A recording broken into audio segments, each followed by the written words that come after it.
We'll just start the event. We have a whole list of speakers today, and we'll invite the first speaker, Hui Hui. Hui Hui. She previously took the government to court for exposing the education system to be less than dignified.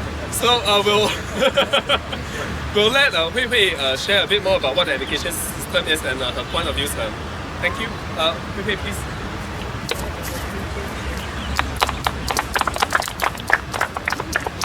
Good afternoon, everyone. Thank you for coming down today. Basically, we are late for this event because we just came from Operation Cold Store event at our unit. So today we are here to talk about education. The first speaker is actually supposed to be Vivian Pan, but she's actually on the way right now. And I'll be here to talk about streaming system in Singapore. So in Singapore, under streaming, right, we actually have kindergarten streaming. Why do we have streaming in kindergarten is because of, like, for example, the preschool. We have preschool like Montessori, we have preschool like PCM. And Montessori school fees can go up to $8,000, while PCM can be about just $100. And under the different education system, like for example Montessori and preschool, what do we learn inside the school? Like PCM, there are actually articles online that say that they are actually teaching discrimination against the different races or teaching discrimination against the different people in society.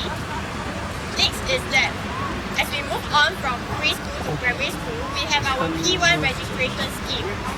We have the different phases such as phase 1, phase 2, 2A, 2B, 2C, followed by 3. And in these different phases, we have parents who are formerly a student from the school. We have parents who have children who are already in the school. We also have parents who are rich enough to sponsor or provide some certain benefits to the school who enter the school. So these are the different streaming in the primary school system that we can see in the branded as well as non-branded school. And in primary school, we now have a gifted education program, which is also called the GEP. In this GEP program, certain students have certain benefits that others don't have. They go through additional teaching and learning that other students don't have, and these are putting other students in disadvantage. As we move on from P2, when students move from P2 to P4, in P4, they actually go through a streaming exam. The government actually said that the streaming exam is being abolished, but it's not really that case. In the past, we have EM1, EM2, and EM3. And right now, we have foundation program, which is considered the EM3 class. We have higher mother tongue, which is considered the EM1 class. So in these different kinds of categories, the students will actually feel sort of demoralized. Like, for example, if you are in EM3, perhaps you will just enter ITE. But if you are in EM1, you enter the elite school, you enter JC. When we move on from P4, we enter P6, we have PSLE streaming exam, which actually have a universal set of examination where the students proceed to secondary school. You have your IP program, IB program, you have a straight O level or straight A level, and N level for the normal acad and normal technical. When you're in secondary school, in Sec 2, you go through streaming again. So basically it's P2, once P4, P6, and Sec 2. So in Sec 2, you get to choose the various subjects that you're going to study. So we have arts, we have language, we have humanities. As we move from P2 to, as in Sec 2 to Sec 4, we actually go through N level as well as O level. If your N level grades are not good, you actually enter your ITE, you have to drop out from the system. Or else you actually can proceed to have a Sec 5, which is your O level. But for other students, they actually get to go through the express stream. So the normal acad stream and normal technical stream is not actually the normal in Singapore because majority of the students actually enter express or else it's a special course whereby they get the true train to their O level, after their O level, and then they have A levels. As we move from secondary school to our tertiary education, we have Poly, ITE, and JC. Right now, the 5 polys in Singapore Poly, Republic Poly, we have our Temasek Poly, Ngee Poly, all this, they are actually considered statutory boards. They used to be under Ministry of Education, but now they are considered as statutory boards. The same goes to ITEs. So if statutory boards is considered private company, that means they are studying in private education institutes instead. When we move on from JC to universities, we have private universities, we have our local universities. According to the government, there are 6 universities in Singapore, including SIM. But is SIM really reputable? If it is, then why is the government not allowing people who graduate from SIM into the civil service? Why is the government not allowing CPF to be used for students who enter SIM? So these are questions that we actually have to raise, and these are questions that we will be raising in the future events whereby as we follow up in 7 December next month. Yeah, thank you.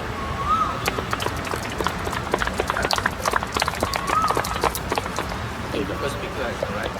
Okay. Okay, so I guess to also sum up a bit of what Hui Hui is saying, there's research which suggests that with too many examinations or with examinations at too early an age, it actually dumps down the creativity and the risk-taking that the students will take.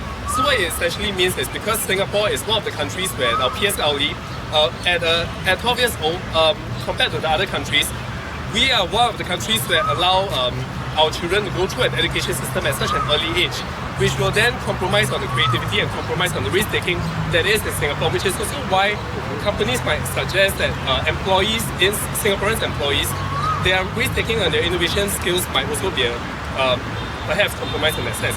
So moving forward, should we look towards removing examinations at the earlier ages or removing streaming at the earlier ages? So that's something for us to consider. Okay, so that's something that we can also discuss on the 7th December event because we're looking forward to solutions that's being discussed as well. Okay. Then the other thing that Hui Hui also mentioned is that there are some education institutes such as SIM which provide degree courses.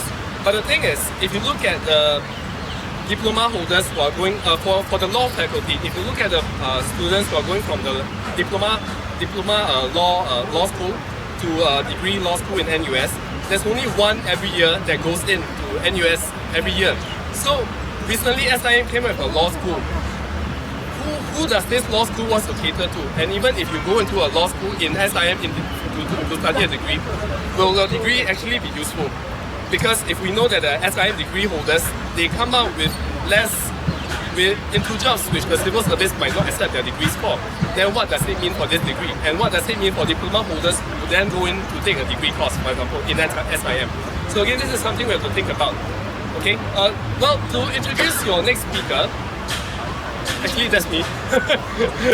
Vivian, no. To introduce your next speaker, I will introduce the next speaker. Vivian Pan. Vivian Pan is a single mother, and she would also like to share with you a bit more about her experience as a single mother and the challenges that she has to go through and what she believes the education system can be more improved on in that sense. Okay? Can we give a round of applause for Vivian Pan?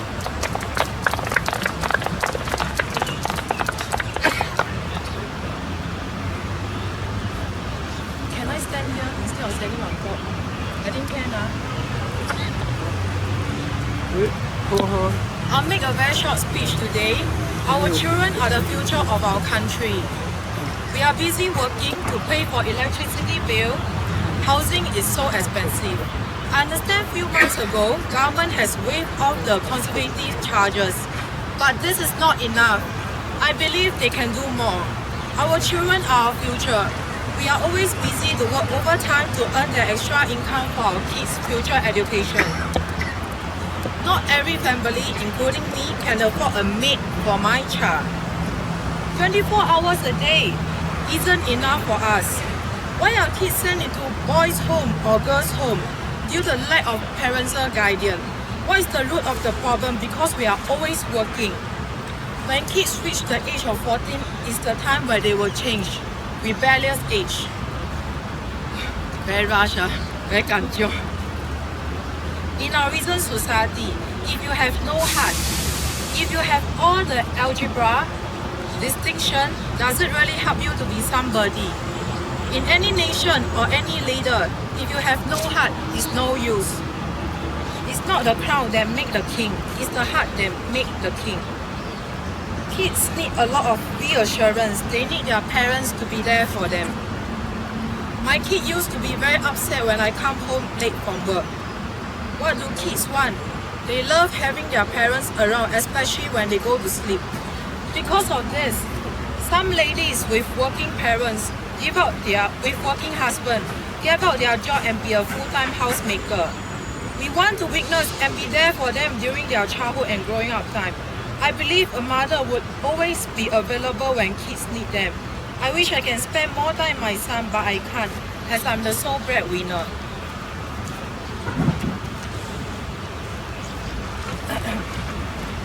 I believe good communication is very important.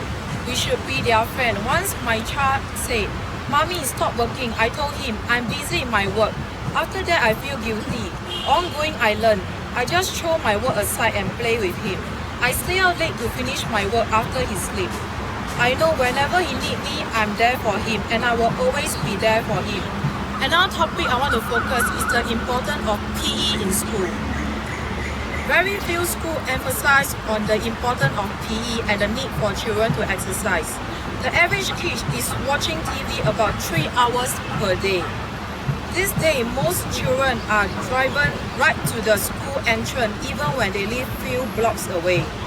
I believe exercise is a big plus point for our kids who face many stressful exams and tests.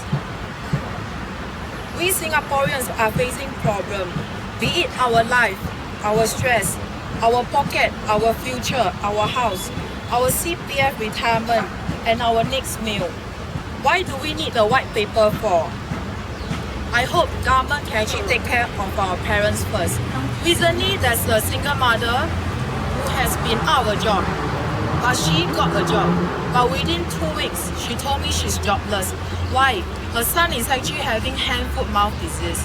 So actually, I asked her, you can apply leave from your new company. And one good joy is that she works for a childcare center. She started off as a cleaner. So if you can think, a cleaner job is only fetching $600, $700, $600, $700, $800. If we are earning $1,000, $2,000 plus, we find this amount cannot support our livelihood. How about this single mother? So she told me she can't continue with her job. One reason is that no one is there to look after her kid, who is now 2 years old with hand, foot, mouth. And she has to stay at home. And she just PM me this morning. She says she needs help. I asked her, how can I help you? I be honest to her. I can't give you a job. I'm not a boss.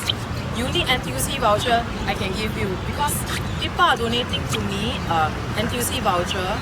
Till now, I emphasize I do not accept cash. The reason is that it's very sensitive. So what I can do to help this mother now is to give her NTUC voucher first. And I still tell her, after your child recover from hand, foot, mouth, go back to the childcare center and ask for the job back. Because the boss of that company understand how a single mother need that job. That employer of the childcare center actually promoted her to an assistant teacher in the childcare center. When she herself opened her mouth and tell the boss she's a single mother. So today, why are we setting this event? Actually, last month I wanted to do this event, but I was too busy. So I told Hui Hui, who has more time to actually do something. And next month onwards, Roy and a team of young people, I think Darren, where are you? Hui Hui, Leong, they will continue on a topic close to this topic, heart for our parents and child. The next topic will be on education. So we are not stopping here. And of course, we have our senior here, Mr. Leong, the juniors in statistics to help us along so we can grow. And I believe a lot of young people here dare to speak up. And we have even an 8-year-old boy here always at Hong Lim Park. So if you are here, you feel that you want to speak, you want to voice up, just step forward. See like Jolaban also, keep coming to Hong Lim Park. Just keep doing, and of course, after you speak, continue helping people on the ground, Singaporeans who need help. So basically, today, why we are doing this is voicing out some stress that parents feel. And I think in front of me is flying solo, also a single mother. She deserves a round of applause also for her boy is there, 8-year-old son. So I think we all need encouragement, and I want to use this event to thank all for the friendship, and for the continuous support and encouragement for single parent support group. And we would really like the government to, if they can hear us, I think sooner or later they will hear us. They will open up the channel of baby bonus to single mother.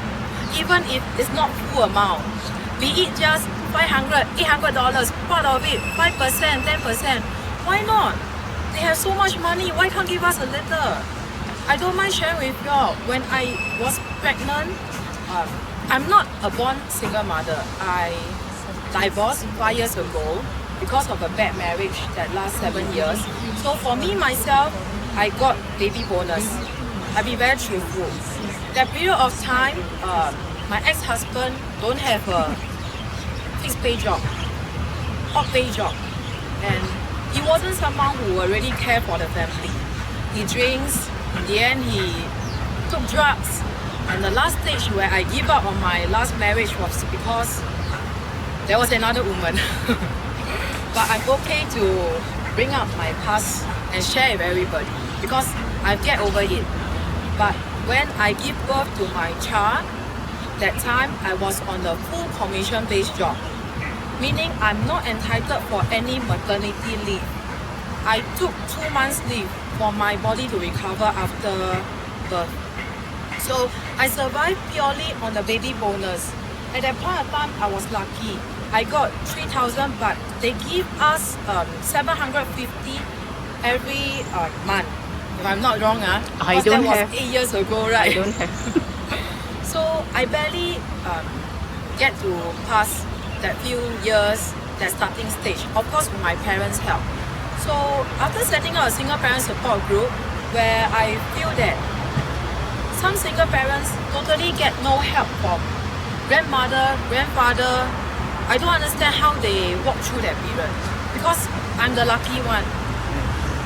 So why I started this single parent support group, I hope one day after meeting a lot of single parents, and I hope one day the government can open their heart and be more caring. As we always emphasize, this society is not caring enough now.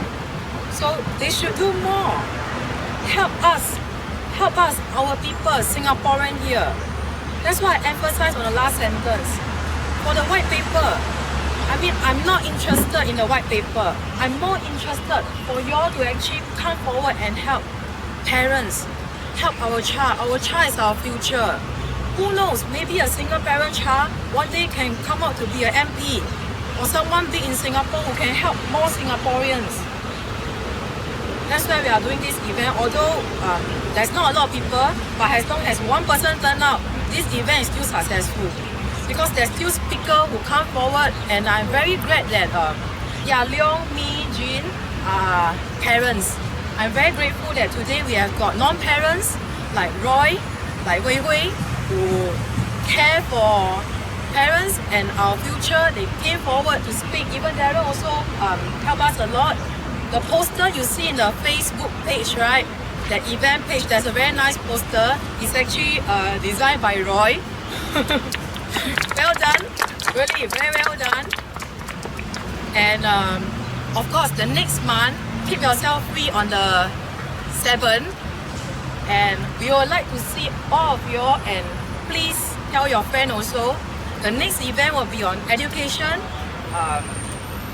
The timing we will update y'all. We want you to see our Facebook next month on the 7th. Keep yourself free. It will be an indoor event, and there will be communication there. Plus Plaza Complex, 4th floor. 0441. 04, yeah. It's Plus Plaza 4th floor towards the end. Don't worry, we will blast up on our Facebook page. And then also support a Facebook page, Empowering Singaporeans and Wake Up Singapore. These two Facebook page. I think later on when you go back, Darren and Roy will blast on their Facebook page, and do click a like on their page. And Young Singaporean will continue. We will continue fighting for all of you. So I think the next one to speak. Okay, come. Okay. So that was a very long speech. If you do not know, Vivian has also said herself she started a single mother support group. So they do need a lot of donations, volunteers. If you have expertise in planning programs, for example, do let her know. They're also looking for donations for NTUC vouchers, for also milk powder, for example. Okay. So actually, one point that Vivian brought up was on how it's very stressful for parents to have to take care of their children and to have also look out for their children's education while being so busy at work. So I actually spoke to a teacher who's not a principal actually. So I asked her, what do you think is the single reason why our children might be so stressed at work, at school, and why they are not able to, why are they so focused on examinations and they are not able to think critically, for example, in some other social issues, for example. So she said that she would point it to the single period in time when we were allowed to have maids on a big broad scale basis. But I would extend it to say that why do we need maids? We need maids because we are not, parents are not working, are not earning enough money, so they need maids, so they need their jobs, and so they need to have maids at home to take care of their children. But why do they work such long hours? Because Singapore works one of the longest hours in the world. So to look at the issue of education, it's not just to look at education by itself, it's a broad structural issue where we need to look at work, we need to look at healthcare, for example. I mean, I'll share a bit about Finland's healthcare system. In Finland, they believe that the education system needs to be equal. So all the students pay an equal amount to go into schools, regardless of whether you're rich or poor. You pay for the same amount. And then if you are in health, because healthcare is also free or everyone pays the same amount, when you, as a kid, you are given very good healthcare protection. So if you have special needs, for example, the hospital will ensure that all the kids are actually looked after before they go into preschool, so that we know what kind of needs they have and we are able to prepare for it. So if you can see, an equal education system actually allows our children to grow more equally and also to ensure that there's less discrimination across the board. So these are some of the structural issues we need to look at, for example. So again, do come for the 7th December event because we are hoping to discuss about solutions there, okay? I think to introduce the next speaker, can we invite Jill up to speak? Okay, Jill is also a single mother, and I think she'll add on to what Vivian has to say, okay? Alright. Okay, good evening. It's my first time speaking, so I hope I'm not going to bore anyone. I'd like to first start by asking all of you to imagine living a life where you have robot-like people all around you. They think the same way. They give you very much the same textbook-like answers when you ask them questions. So this is what I came to when I spoke to a lot of young Singaporeans during the last 1 month since Vivian told me that I'm going to speak at this event about creativity. So I talked to a lot of younger Singaporeans and I found out that they can give you perfect textbook answers. But if you were to ask them questions like, what do you think of the Syrian crisis or even the European financial crisis, they cannot answer because simply it's not in their textbooks. So it's all the same. They'll just go, oh, I don't know what you're talking about because I was not taught about it. So it's a bit surprising why in Singapore, when we have such good international level education, where all the foreigners come to Singapore, why are all our young people behaving the same way? So what has gone wrong? Sorry, that's a fly. You see, we have a lot of students who excel in maths and science, but has our focus on maths and science kill all the creativity in the young children? Have we given them the freedom and the space to think about being creative, to imagine, to have a life full of pictures and dreams? Which, sadly, throughout my observation, it's not happening anymore. I'm a single mother of a 3-year-old kid. I'm actually a volunteer with Vivian's group. And I experienced it myself when I was looking for a school for my kid. He's going to nursery next year, he's going to be 4. So I went to about 10 schools to ask about their curriculums. and how they can incorporate creativity into their studies. I only ask for two things. One, that they go to the playground every day for 30 minutes to play, to learn, to feel, and not watch TV for 2 hours. Because almost all the childcare centers I went to, I caught the children sitting in front of the TV for 2 hours watching television until the parents come and bring them in. After 10 schools, they all give me the same reply. Yes, your son can go to the playground once a week for 15 minutes. No 30 minutes every day. If you want that, he has to go to an international school. International school, the school fees are about 30K a year. About 2,500 to 3,000 depending on where you go to. I'm a single parent. I don't have an expert husband. I can't afford 30K a year for my child's school fees. It's impossible. The subsidies I get from the government is like I think about 500 a month. So how can I ever afford 2,500 minimum to send my kid to a school? It's not going to happen. So sadly, I'm actually being forced to put my son into a normal PAP school, which doesn't focus on creativity at all. So the reason why I am so focused on creativity is because I'm actually born the year of 1981. I'm the first batch of students who had to go through EM1, EM2 and EM3 schooling. I'm also the first batch of students who had to go through express, normal academic and normal technical schooling. I saw a lot of my friends, my classmates, my schoolmates and myself, we are being judged as animals and we are all told to climb a tree. Of course the monkeys can climb a tree, but some fishes, some elephants, they can never do it. But sadly, that's what we were being put through. Climb the tree and do your best with maths and science. So going through the education system in Singapore, I realized that there is just no focus on creativity, despite having our MOEs, our teachers saying, oh, we're going to bring that into school. It's still not happening. I actually did a bit of research and I actually came across this statement that Steve Wozniak is actually one of the co-founders of Apple. He actually said this. It was in BBC in December 2011. He said, and I quote, when you are very structured, almost like a religion, look at structured societies like Singapore, where bad behavior is not tolerated and you are extremely punished. Where are the creative people? Where are the great artists? Where are the great writers? All the creative elements seem to disappear. Which is why very sadly in Singapore, we have no one who has yet produced an Apple phone. Neither do we have a Mark Zuckerberg, who's the founder of Facebook. Because we are not given a chance to be creative. The only Singaporean who has received an International Arts Award is Anthony Chen, the director for the film Alo Alo.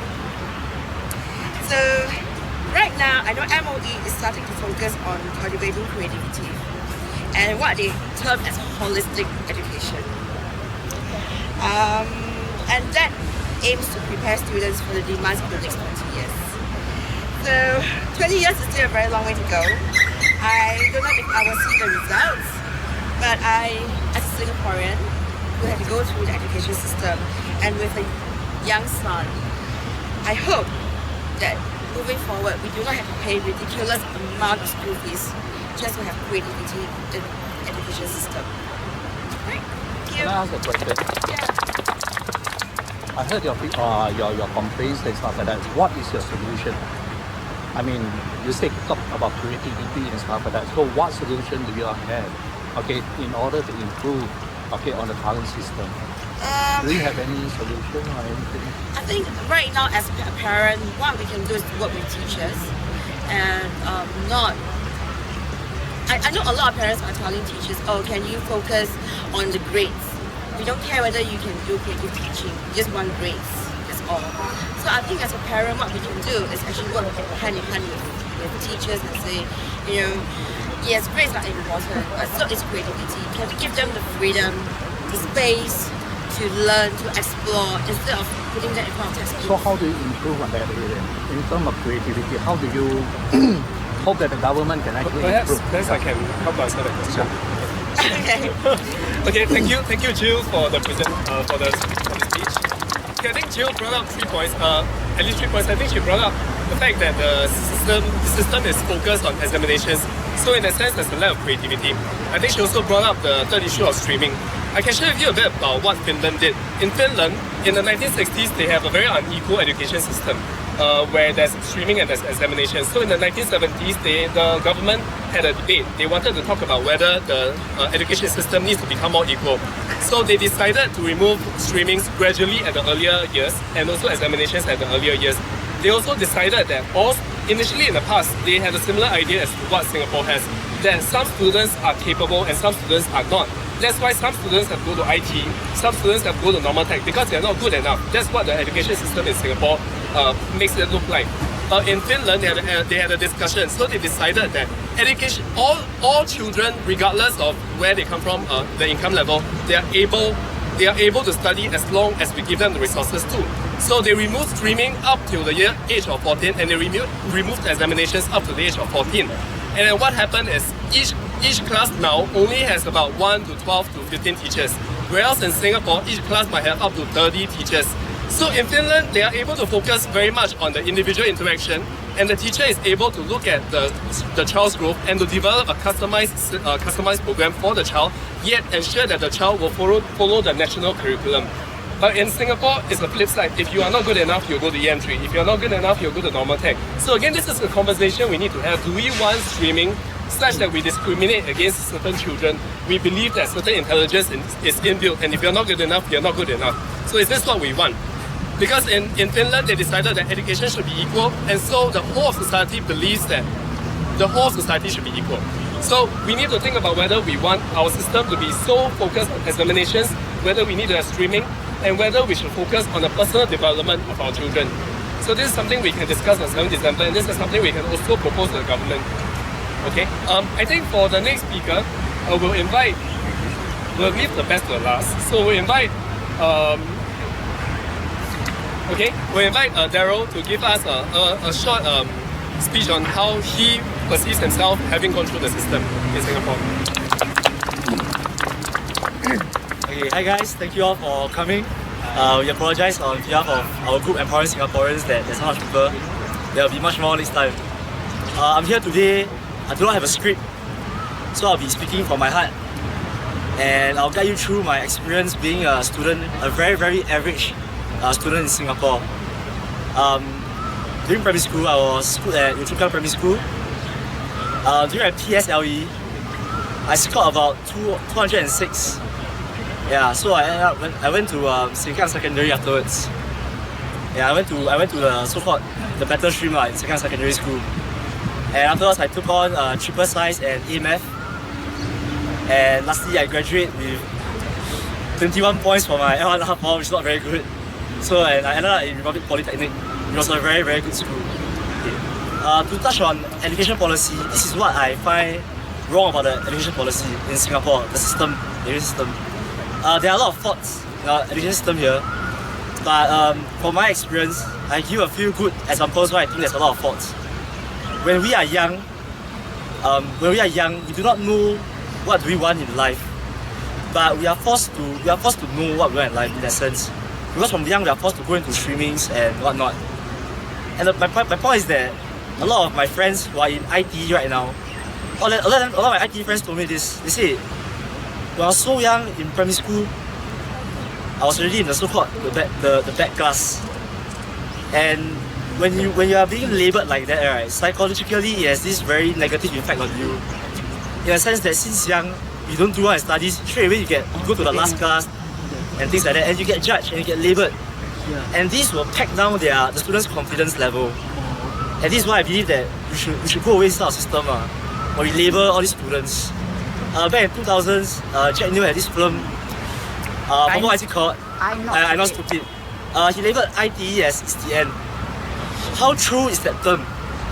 I believe it's true to quite a big extent, sad to say. It's not that I look down IT students. My best friends are all from IT. One of them make it. The other three of them are doing quite badly in life.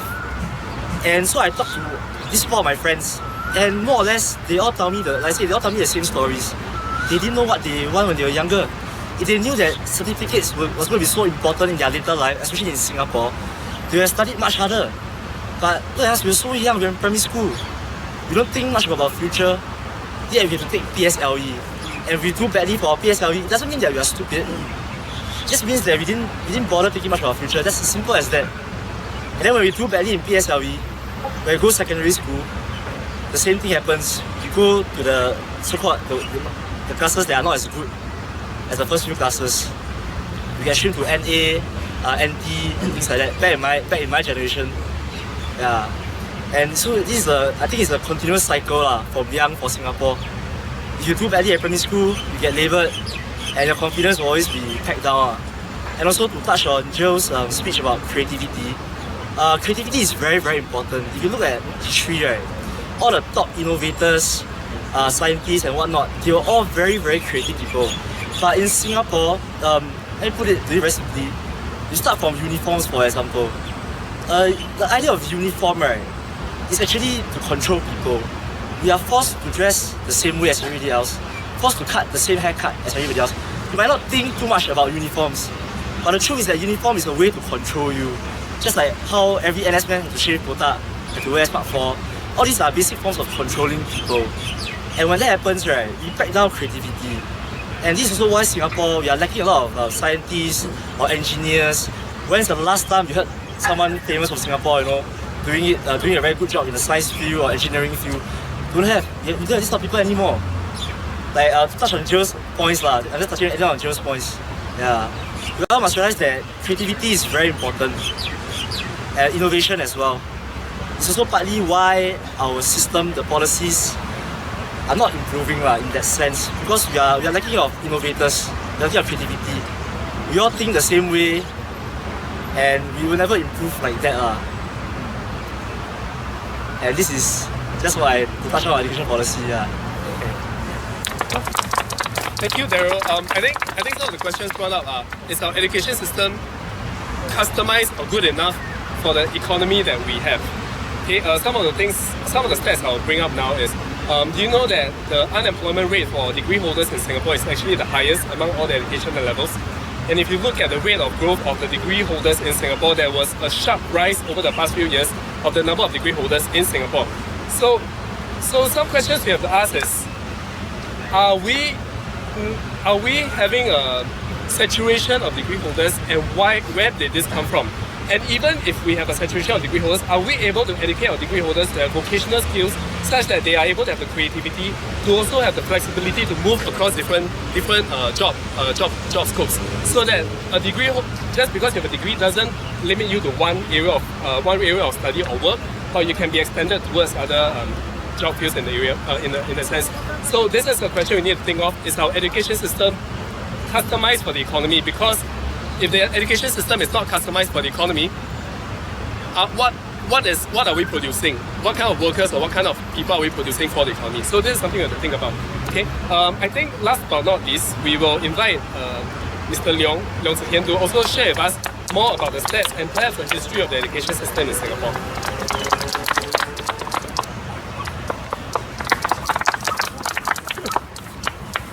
See what all the speakers tell you, that Singaporeans are not very creative. When they told me the story, it's so funny. Nobody laughed just now. You missed out all the juicy stuff. But this has a lot to do with what we are talking today. In a study done by Professor Paul Tambaya and two other persons, I can't remember the other two persons' names because next Saturday I'll be 60 years old, so I cannot remember things so well. In this study,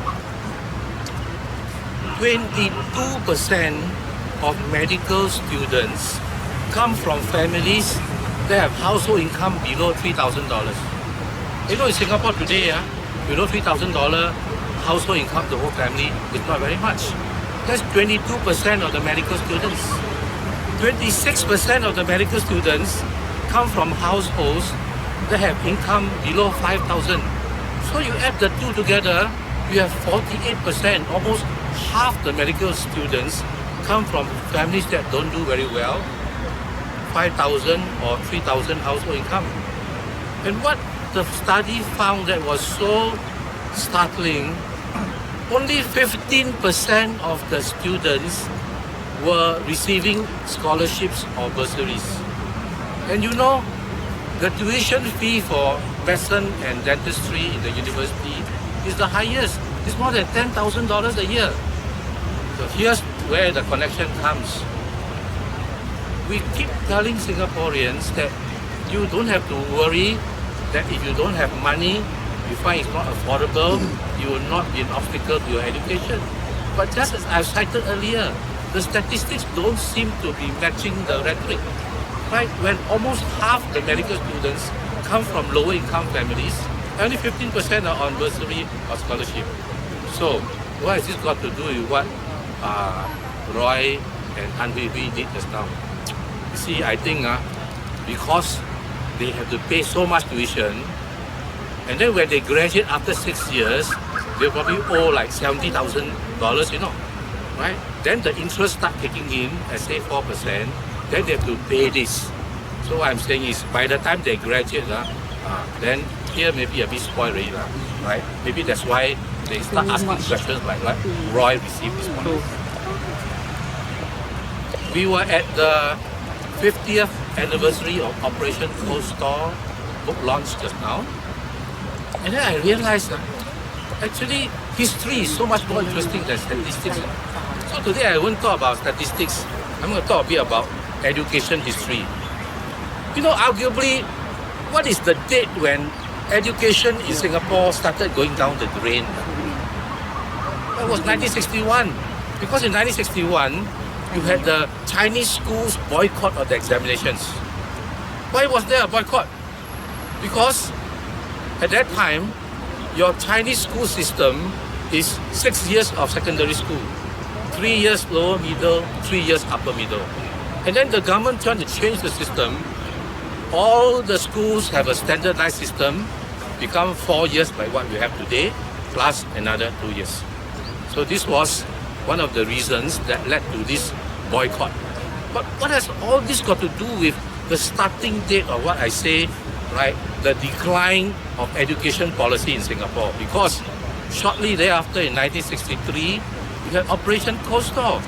So all the people, all the politicians, all the members of parliament, or the activists, or the civil society who could have raised alternative voices or criticized government education policy were all in detention.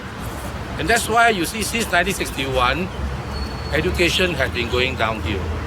Since we are talking about history, let me turn the clock back and think about when I was young. So when I was young, compared to today, you have many more parents who only have one parent working. And of course, they have many more children. Why do you think the procreation rate is one of the lowest in the world, about 1.1? Because today, when we have the longest work hours in the world per week, and two parents have to work, you expect them to make babies, like Vivian always say. Right? So the problem is not just the education policy, but the whole economic and social environment in Singapore. You know, the last time that they did a libido study that had Singapore inside, guess which country was ranked the second lowest, I think, of the 41 countries in the study? Singapore. You know what's the meaning of lowest in libido? Maybe Roy doesn't know lah, but right, lowest in libido means you have a problem making babies.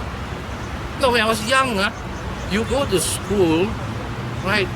I remember most of us don't go to like childcare or kindergarten, you know. We just went to primary 1. Everybody started on the same level. We were all equal. Today, I see not only they go to childcare, they go to kindergarten, they go for enrichment, they go for private schools and whatever. It's a rat race, you know. So that when they start at primary 1, everybody is jostling to be at the front. And then recently we heard, no need to have tuition, not so important. In my time, don't have tuition, Right? All my classmates don't have tuition. I don't remember. If you tell your friends you're having tuition, they think you must be from Mars or something.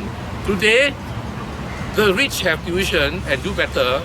The poor don't have tuition and are worse off. So we have become a system where we promote inequality and elitism. Daryl mentioned the movie Primary 3 streaming. EM3, the guy ITE means is the end. The problem with our entire system today, whether it's normal stream, express stream, integrated program, is that we have divided the children into the stupid ones and the smart ones. If you are normal, it means you are not normal. Because the normal is a small proportion, most of the rest are in express, right? So when you are normal or EM3, then what happens? All your friends, your parents' friends, your relatives, they all look at you and say, it's the end now because right, the policy, the education policy decided that at the tender age of whatever it is, right, you are stupid. The worst thing is, how will the child feel? Right, you have been labeled as being stupid relative to other people. I was volunteering to teach at one school where most of the academically not so inclined students go to. So I asked them, not just the students, the teachers, the career counselors, what are you preparing them for? What are your aspirations for all these students? I was shocked to hear that the main focus is to prepare them for retail jobs. Retail jobs like retail assistants. Every child, everyone is born different. If the guy is not academically inclined, like me, he's probably good at doing some other thing, analyzing statistics or something, right? So we have to allow every child the potential to grow. I come from, at one time, the undisputed premier school in Singapore. I should not mention the name. My classmates who all did well in the good school, today are all unhappy because like Roy said, the older you get, the more qualified you are, the higher your pay is, the higher is the chance that you lose your job, and the harder it is for you to find another one. So who are my classmates who are doing very well today? Those who didn't do very well in exams. What are they good at?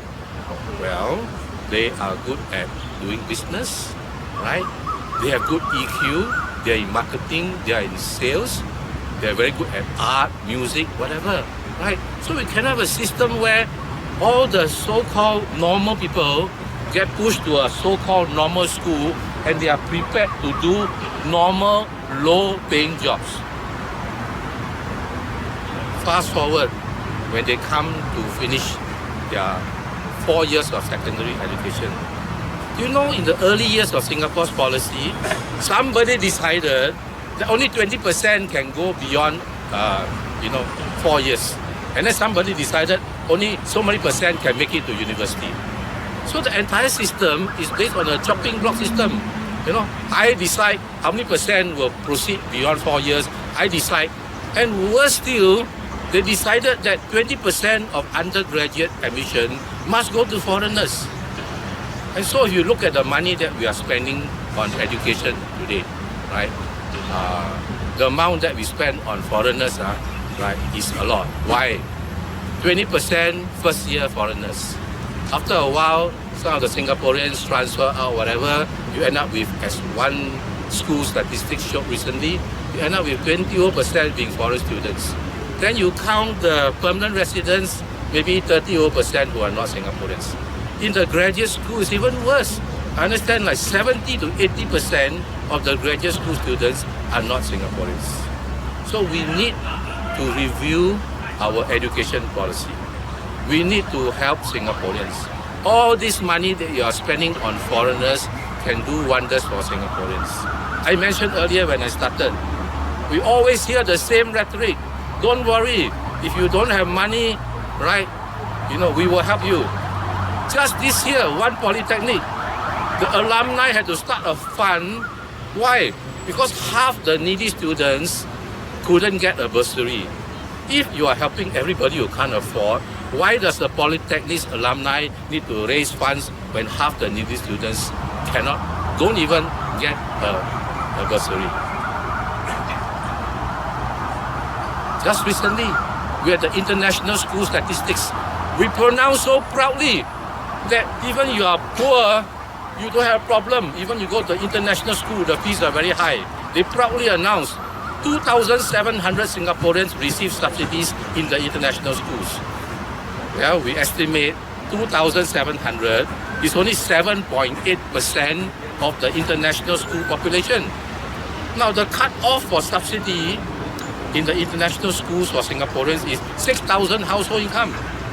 If you look at the Department of Statistics, how many percent of the households fall into the 6,000 below? You're looking at almost 30%. So even if you adjust for foreigners, you adjust for PRs, how is it possible, right, that if, say, 20% of the population are households that earn 6,000 who are supposed to get a subsidy when they get to international school, and only 7.8% get it. So I've cited just 3 statistics for you that the statistics don't seem to match the rhetoric that we have been getting. But statistics, history, that's not the big problem.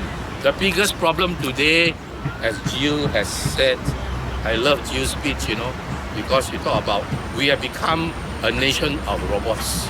We have become a nation who don't think, right? We have lost our critical thinking skills. We don't ask questions anymore. Common sense is so, uncommon today.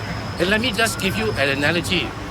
The big news recently was all the Singapore websites got hacked, right? Right. So many countries, the websites got hacked. And what did we do? When I read this one, I almost fell off my chair. I was laughing like crazy. We were calling Singaporeans to criticize Singaporeans who were supporting the hackers. You think there are Singaporeans who are supporting the hackers? No. Singaporeans are who in his right mind will support hacking your own country? Nobody is supporting hackers. What they are doing is they are amused, they are bemused, they are laughing at our response to the hackers. Planned maintenance, which resulted in the biggest shutdown. You actually hack yourself. NCMP's question on hacking filed 1 week before the parliamentary date, not in the order paper. What happened? The NCMP's question on hacking got hacked, is it? And then, when you find the alleged hacker, you don't allow him to have access to legal counsel. So I repeat, we are not, or I think most Singaporeans are not supporting the hackers. They are just laughing at the way we are responding to the hackers. So to me, it's illogical to ask Singaporeans to criticize Singaporeans who are supporting hackers. Thank you.